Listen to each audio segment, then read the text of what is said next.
মাওলানা আব্দুল মালেক সাহেব তিনি কোন মতাদর্শের আমি আপনাদেরকে একটু তুলে ধরছি। আমি কাউকে ছোট করা আদাবুল ইখতিলাফ আমাদেরকে আলেম ওলামারা শিখিয়েছে, আমাদের উস্তাদরা।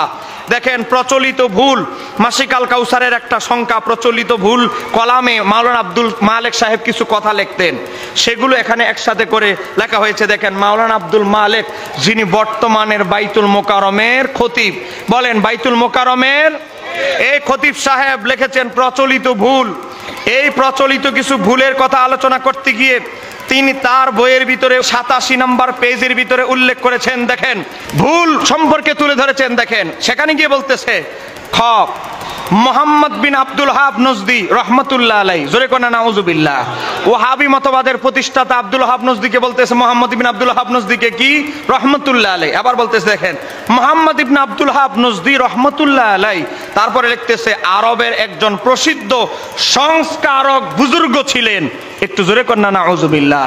সংস্কারক মানে মুজাদ্দিদ, মুজাদ্দিদকেই বাংলায় সংস্কারক বলা হয়। এখন আপনারা বলেন, যে ওয়াহাবি মতবাদের প্রতিষ্ঠাতা মোহাম্মদ বিন আব্দুল ওয়াহাব নজদিকে মাওলানা আব্দুল মালেক যিনি বাইতুল মোকাররমের খতিব, তিনি বলেন সংস্কারক মুজাদ্দিদ, তাহলে তিনি ঈদ মিলাদুন নবী পালনের পক্ষে কথা বলবেন, এটা তো আমরা কখনো আশা করি না। এক কথা কন না কেন, ঠিক কিনা? আমরা বলবো মাননীয় প্রধান উপদেষ্টাকে, আজকে ওয়াহাবি মতবাদের প্রতিষ্ঠাতাকে যে মুজাদ্দিদ বলে, আজকে তার মতো ব্যক্তিকে বানানো হয়েছে বাইতুল মোকাররমের খতিব, তা আবার প্রতিযোগিতা ছাড়া, ইন্টারভিউ ছাড়া, যোগ্যতা পদযোগ্যতা যাচাই বাছাই ছাড়া, বাংলাদেশে সকল মস্তকে ধরনের আলেম ওলামাদের সাথে পর্যালোচনা ছাড়া ডাইরেক্ট আজকে মাওলানা আব্দুল মালেককে ঢুকানো হয়েছে।